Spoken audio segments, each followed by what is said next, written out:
Bom, pessoal, finalmente chegamos à nossa última aula, né? Uma das mais interessantes, porque envolve a questão prática. Desde que eu estudo o feminino grego, eu sinto inquietação por aproximar essas discussões que são, de certa maneira, comuns aqui no meio acadêmico, dos meus alunos, principalmente por notar uma defasagem em certas questões que envolvem a produção desse conhecimento escolar. Pensando nisso, eu desenvolvi esse material que eu iria apresentar para vocês no final da minha dissertação. Eu observei bastante esses grupos femininos e como algumas teorias educacionais, algumas teorias da neurociência poderiam ajudar o professor a ter uma intencionalidade no processo de construção de suas atividades escolares. Como assim intencionalidade? A gente usar de todas as pesquisas que envolvem a melhor maneira de aprender, como aprender, de maneira direcionada a essas atividades ministradas nas aulas. Pensando nisso, eu desenvolvi esse material como citei para vocês. Bom, esse material ele está inserido numa proposta didática para o sexto ano do ensino fundamental, levando em consideração que esse assunto está muito concentrado a esse nível, certo? E aí eu já trago uma ressalva para vocês. Em relação ao mínimo, certo? Como eu falei para vocês, uma das avaliações, ou a avaliação do curso, envolve a escolha de um conceito ou de uma fonte citada e o desenvolvimento de uma proposta. E sobre o mimo, é importante dizer que é uma fonte um pouco delicada, tendo em vista o conteúdo dela, certo?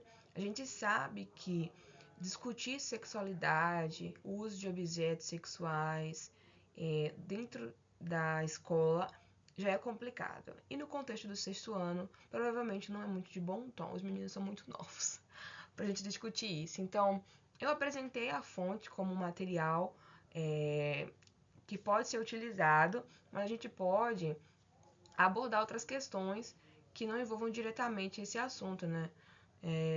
Se a sua realidade como professor permite e você acredita que pode fazer a abordagem desse debate, dessa fonte, de uma maneira sensata, ótimo, mas trago essa ressalva porque, embora eu tenha analisado essa fonte em alguns dos meus trabalhos, eu particularmente não utilizo-a no sentido para debater sexualidade de modo aberto, por conta das implicações em algumas das escolas que a gente tem por aqui, né, no interior de Pernambuco, né, dá para imaginar todo o dilema dos professores aqui.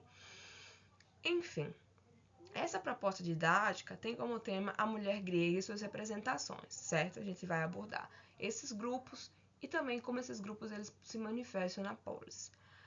Como eu falei para vocês, eu trabalhei essa habilidade da Base Nacional Comum Curricular justamente porque ela é a que mais dá vazão e justifica, né, essa temática. Então, é a habilidade 6, é a habilidade 19.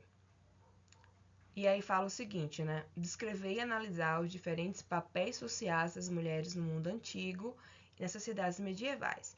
E quais seriam, então, os objetivos dessa proposta? O primeiro é observar quais os conhecimentos prévios dos alunos sobre as mulheres na Grécia, conceituar os grupos femininos, suas manifestações na polis, nos cultos religiosos, na vida privada e na vida pública, analisar as fontes literárias e iconográficas sobre o assunto e incentivar a oralização de opiniões dos alunos e sua autonomia nas atividades em sala de aula. Bom, pessoal, acerca da questão da metodologia, como eu já apresentei, serão 2 encontros. Essa intervenção está organizada em 2 encontros. Então, nesse primeiro encontro, seriam 2 momentos, ou seja, 2 aulas, e seria importante que os professores fizessem esse processo de sondagem, certo? Então, sondar aquele conhecimento que os alunos têm acerca das mulheres gregas, né? Como eles imaginam que elas viviam, se vestiam ou agiam. Então, é fundamental perceber, né, quais são essas representações sociais que estão presentes na construção de um primeiro conceito do aluno. Normalmente, eles já possuem algumas informações de filmes, séries, jogos, que se apropriaram, né, dessas representações, tanto da mitologia, de obras gregas, a cultura pop está aí cheia desses easter eggs, então seria interessante que a gente pudesse entender melhor o que eles, né, possuem, né, a respeito desse assunto. E aí, nesse primeiro momento, a gente pode então aplicar, né, um questionário ou uma ficha de ideias tácitas, que no final eu irei mostrar para vocês como eu construí. Bom, essa ficha de ideias tácitas é justamente para colocar esses vestígios, essa bagagem anterior ao assunto, para que a gente possa conhecer as ideias que esses alunos já possuem sobre o conceito que nós iremos analisar, certo? Então, a gente já coloca aí como processo de sondagem mais prático, né? Que a gente sai desse processo de discussão e pode aplicar essa atividade. É importante que a gente observe atentamente essas respostas, para que a gente possa incentivar os nossos alunos, obviamente, a continuarem se empenhando, né? Percebendo que o que eles pensam e o que eles já sabem é importante nesse processo de construção do conhecimento, ok?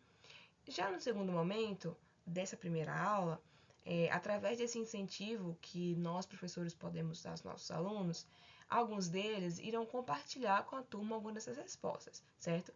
Então, caberia, né, a nós, como docente, fazer essas primeiras intervenções nos conceitos do senso comum e orientados quanto à sua estruturação. Então, eles possuem esses primeiros conceitos formados pelo senso comum, formado pela mídia. Isso é um fato, ok? Então, sabendo disso, a gente precisa direcionar. Algumas coisas vão casar com a nossa discussão proposta e outras não, certo? Então, cabe justamente ao professor orientar nesse primeiro momento. O docente apresentará os grupos femininos e suas principais características. E aí, esse material está no anexo 2, que eu vou mostrar para vocês também. E iria aplicar no final desse primeiro encontro uma atividade para casa, que será apresentada no anexo 3. Já na segunda aula, que também está dividida em 2 momentos, o que teremos? Antes de iniciarmos, né, a questão propriamente dita, nós iríamos então incentivar os alunos a verbalizarem os resultados da pesquisa, que foi a atividade de investigação, a última atividade feita pelos alunos em casa, certo? Então, a gente vai, nesse primeiro momento, fazer uma tentativa de sala de aula invertida, né? A gente passa essa atividade de pesquisa em casa, e os meninos, com os seus resultados, vão construir, através de discussões, as respostas para os questionamentos que nós propomos no anexo 3, ok? A partir de então, iremos analisar junto com eles a adaptação do Contra Era. Essa adaptação eu fiz com base nos principais parágrafos, está no anexo 4, certo? Esse texto seria então entregue com a seguinte orientação aos meninos. Primeiro, para que eles marquem as palavras que eles não compreendem. Porque a gente pode adaptar a fonte no sentido de encurtar, selecionar os aspectos mais importantes do conteúdo em si, porém a leitura de uma fonte sempre pode apresentar algumas dificuldades, principalmente para os meninos do 6º ano, que estão nessa fase transicional, então, consequentemente, podem apresentar alguma dificuldade. Então, essa leitura ela precisa ser guiada pelo professor, ok? Quando a gente, né, guiar essa leitura e esclarecer as dúvidas que podem surgir durante esse processo, a gente contextualiza a fonte, ou seja, explicar para o menino, né, para esse aluno, em que contexto sociocultural essa fonte está inserida, certo? O que ele representa, o que quer dizer tudo aquilo. É justamente o que a gente debateu, né, na aula 2. Então, quais são as intencionalidades? De uma maneira assim bem natural, bem simplista nesse momento, porque é outro público, certo? E aí, já no segundo momento, a gente vai inserir a segunda fonte primária, que seriam também os fragmentos de Safo, que está no anexo 5. Esse texto será entregue aos alunos com a orientação de também marcar as palavras que eles não entenderam. Outra vez, chama atenção para essa questão porque algumas palavras do fragmento são complicadinhas. Por exemplo, do fragmento 1, multifloreamente. O que é isso, professora, né? Pode surgir. Então, seria importante a gente saber em que lugar assim, está a dúvida do nosso aluno, ok? Bom, depois de esclarecermos essas questões e de contextualizarmos também esses fragmentos de Safo, explicando todo o seu contexto sociocultural, a gente vai esclarecer as dúvidas que surgiram durante a leitura. Então, depois de contextualizar a fonte, de explicar suas intencionalidades, a gente vai abrir para esses momentos de inquietações, ok? De questões. Bom, já na terceira aula, a gente vai incentivar os meninos, né, os nossos alunos, a desenvolver outras habilidades e sentidos em atividades de associação, ok? É uma atividade que está no anexo 6. O objetivo é inserir a imagem como fonte, né, e propiciar a leitura delas para abranger outras características dos grupos femininos. Essa atividade ela foi proposta justamente pensando nos sentidos, nesse caso, no sentido da visão, porque quanto mais sentidos a gente consegue encaixar nesse processo de produção do conhecimento, melhor esse conteúdo vai permanecer por mais tempo, né, na memória desse aluno, certo? Então, essa atividade, ela deve ser corrigida com a supervisão do professor em sala de aula, e esse também é um dos momentos de se explicar os contextos de produção e complementar as questões conceituais da vida feminina na polis, tá bom? Como sugestão, as imagens analisadas podem ser refletidas no quadro, né, através de material do Datashow, por exemplo, né, para sondar se as trocas nas aulas foram efetivas. A atividade de encerramento é a confecção por parte dos alunos de um mapa conceitual, certo? Que a gente vai perceber que o mapa conceitual é uma atividade muito importante nesse processo de aprendizagem. O mapa conceitual ele faz parte da rememoração daquilo que ficou nesse processo de armazenamento dessas informações. Então ele vai evocar esse conteúdo que ele filtrou de certa forma, e aí a partir dessa evocação a gente vai perceber em que ponto ali a gente, né, pode tocar mais uma vez para que ele possa construir esse conhecimento de uma forma mais homogênea. Então, esses seriam os recursos, né? Slide, notebook, imagens, quadro, fichas de atividades, certo? Bom, esse é o anexo 1, que é a ficha de ideias tácitas. Nessa ficha, que tá com uma fonte bem pequena aqui para mim, então provavelmente eu não vou conseguir ler questão por questão, vocês irão perceber que que eu coloquei aí nesse quadro algumas questões para nortear esse debate inicial, certo? Então, eu consigo entender que a primeira questão é como viviam as mulheres na Grécia Antiga. E aí, né, através do conhecimento prévio, ele teria então a capacidade de responder essas questões. Então, nesse momento, não importa muito se ele vai dar uma resposta certa ou errada. Não é pra gente analisar essas questões nesse momento. O objetivo, como já foi citado, é entender qual as informações que ele já possui e como ele construiu essa informação, através de que meio, né? De que canal. Esse anexo 2 são as características dos grupos femininos que nós iremos apresentar nessa aula 2. Então, eu separei os grupos, como eu citei para vocês, né? A mulher abelha, a Mélissa, as cortesãs, as pornais, as pornés, no caso, as etarais, que são essas acompanhantes, e do lado, na outra coluna, eu elenquei as principais características desses grupos, certo? Para que fique de modo didático para eles. Então, o que elas faziam, né, em relação às festas, né? Por exemplo, para as Mélissas, existiam as tesmofórias, então a gente já cita aí que era algo específico para esse grupo, ok? E no anexo 3, a gente tem a primeira adaptação, que seria, na verdade, perdão, a gente tem no anexo 3 a atividade de pesquisa. Acho que vocês conseguem, não sei se vocês conseguem enxergar, porque a fonte ficou pequena, não vou negar. Mas essa pesquisa, a gente quer que os nossos alunos, né, de modo mais acertado, leve à sala as principais personagens que eles encontram na internet sobre da antiguidade, as principais figuras femininas que estão aí no senso comum. Então, para que eles levem essas informações para a gente discutir.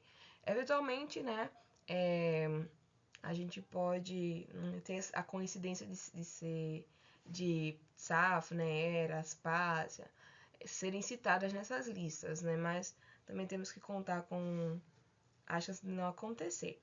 Nessa atividade de pesquisa, o que nós podemos também acrescentar seriam os sites para essa pesquisa. Então, para que o aluno não passe, né, por várias sites que até possam né, fornecer informações desconexas ou não tão verídicas, a gente pode elencar, né, o roteiro de pesquisa. Então, a gente pode separar os sites que abordam essa temática. Existem sites de pesquisas excelentes, a gente pode fornecer isso para os nossos alunos. Dessa forma, seguindo para o anexo 4, a gente tem então a adaptação do Contra Neera. Como eu falei para vocês, é uma adaptação que pega os principais parágrafos sem perder, né, a coesão, né, sem perder a linha narrativa, né, começo, meio e fim da história, para que seja inteligível para os meninos. Ainda assim, se torna uma ficha um pouquinho extensa, por isso que precisa da leitura guiada, porque eles podem acabar se perdendo, como vocês podem perceber. Aqui, então, a gente tem no anexo 5 a seleção, né, dessas poesias de Safo. E elas não estão completas. Por exemplo, o fragmento 1 eu selecionei só a metade da poesia. Então, a gente tem o fragmento 1, o 16, 31, certo? Já no anexo 6, a gente tem outra atividade. Essa seria, então, a atividade de associação. Provavelmente eles terão um pouco de dificuldade, porque a gente vai misturar algumas imagens que não fazem referência ao período estudado, que eles irão, obviamente, estudar um pouquinho mais para frente. Porém, não tem problema se eles chegarem a errar as respostas dessa atividade. O importante é levar essas imagens, né, que eles tenham esse primeiro contato. E aí foi quando eu sugeri essa questão de expor, né, apresentar as imagens, né, maior assim na tela, para que eles consigam enxergar, a gente analisar essa imagem, né? Essa imagem precisa ser debatida, a gente precisa explicar os detalhes, para que não seja só uma atividade assim dada ao acaso, certo? Então a gente tem imagens dos vasos áticos, um deles a gente citou aqui durante as aulas, mas também tem imagens de outros períodos, né?